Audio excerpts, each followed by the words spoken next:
Most people hear that real estate is tax advantage and assume it's a loophole, something sketchy, something only insiders use. But that's just not true. Real estate is treated differently by the tax code on purpose.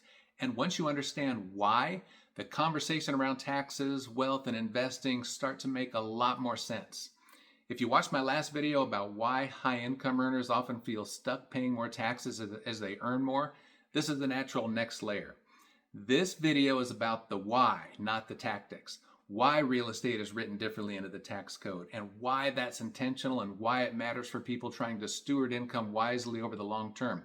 Here's the key to understand. The tax code is not just a way for the government to collect money. It's also a tool to influence behavior.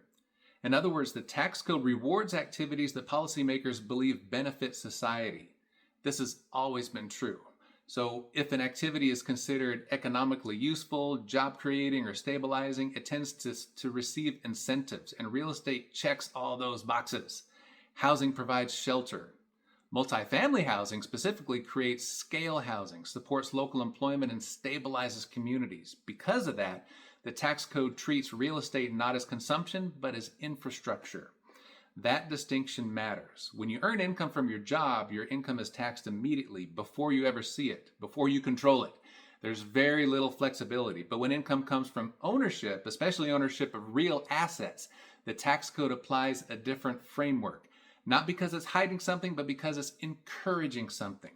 This is where people get confused. They hear words like depreciation or deferral and think they're tricks, but they're not.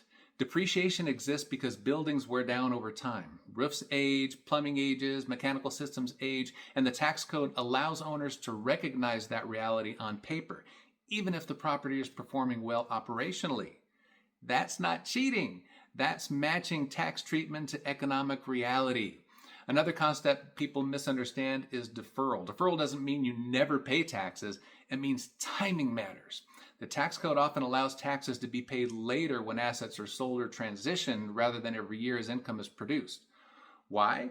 Because reinvestment creates more housing, more jobs, more economic activity, and the system is designed to reward long-term ownership and reinvestment, not short-term speculation. That's an important distinction.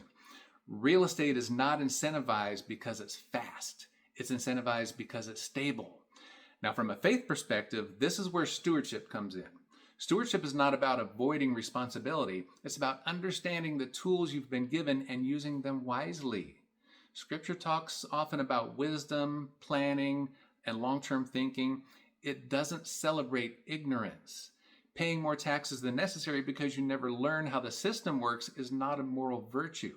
Wisdom is learning. Wisdom is asking better questions. Wisdom is aligning your decision with long-term purpose, not short-term emotion. This is why real estate has played such a central role in long-term wealth building for generations, not because it's exciting, but because it's durable, it's predictable, and aligned with incentives that already exist. And to be clear, this isn't tax advice. This isn't investment advice. And everyone should work with their CPA and advisors. My goal here is education and clarity. Once you understand that real estate isn't a loophole, but an intentionally incentivized asset, you stop asking, how do I avoid taxes? And you start asking, how do I structure income and ownership wisely over time? That's a very different question. If this has helped connect the dots for you, I do share more education like this inside my private community, the TaxWise Multifamily Investors Network. No deals, no pressure, just education and conversation. The link is in the description if you'd like to join. Thanks for watching, and I'll see you in the next video.